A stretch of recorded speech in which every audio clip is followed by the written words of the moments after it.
రోజు చిన్మయ్య గారు చెప్పిన మాటలు ఎలా ఉన్నాయంటే, లెజెండరీ చిరంజీవి గారు చాలా మంచి విషయాలు చెప్పారు కాస్టింగ్ కౌచ్ గురించి ఇది అని. అయితే ఏంటంటే కాస్టింగ్ కౌచ్ లేదా కమిట్మెంట్ అనేది ఇండస్ట్రీలో ఎప్పటి నుంచో ఉంది. నేను కొన్ని చూశాను, చాలామంది చూశారు. షావుకార్ జానకి గారు, వైజీ మహేంద్రన్ గారు, అలాగే తమిళనాడులోనూ ఇండస్ట్రీలో అనేది కాస్టింగ్ కౌచ్ అనేది ఉంది.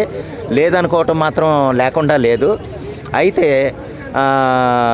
అలాగా ఇప్పుడు కమిట్మెంట్ కాస్టింగ్ కౌచ్ అని ఆవిడ చెప్పుకొచ్చిందండి, ఎవరు, చిన్మయ్య గారు. కానీ యాక్చువల్గా అటువంటి ఓపెన్ ఆఫర్లు ఇచ్చి ఎలాగైనా అవకాశాలు పొందాలనుకునే వాళ్ళు చాలామంది ఉన్నారు. మరి అది ఏ కాస్టింగ్ కౌచ్కి వస్తుందో ఆవిడే తెలియాలి, ఆవిడే తెలుసుకోవాలి. ఎందుకంటే మనం అంతకుముందు ఇప్పుడు సపోజ్ అడ్డదారులు ఎదిగిపోవాలి, లేకపోతే వెంటనే మనం ఫేమస్ అయిపోవాలి అన్న విషయంలో ఓపెన్ ఆఫర్లు ఇచ్చి ఆడవాళ్ళు కూడా చాలామంది ఉన్నారు ఒక అవకాశాల కోసం. అలా చాలామంది నేను చూశాను. అది కొన్ని సందర్భాల్లో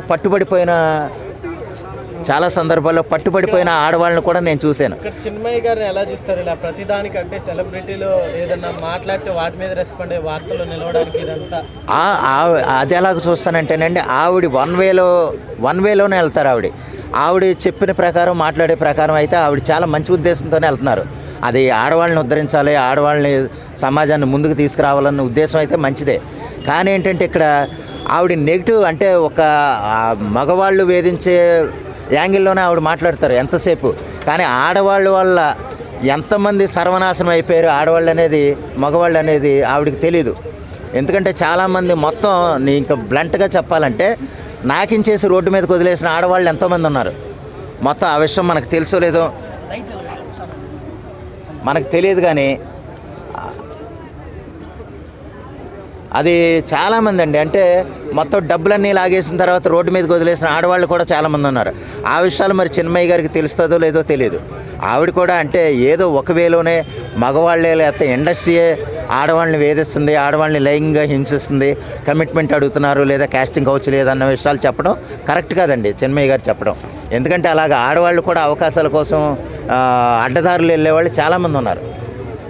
దాన్ని కూడా ఆవిడ గ్రహించి పాజిటివ్గా, అంటే చిరంజీవి గారు చెప్పిన మాటలైనా ఏ మాటలైనా పాజిటివ్గా తీసుకుని, చిరంజీవి గారు చెప్పిన కామెంట్స్ మీరు సమర్థిస్తారంటే నేను 100% సమర్థిస్తానండి.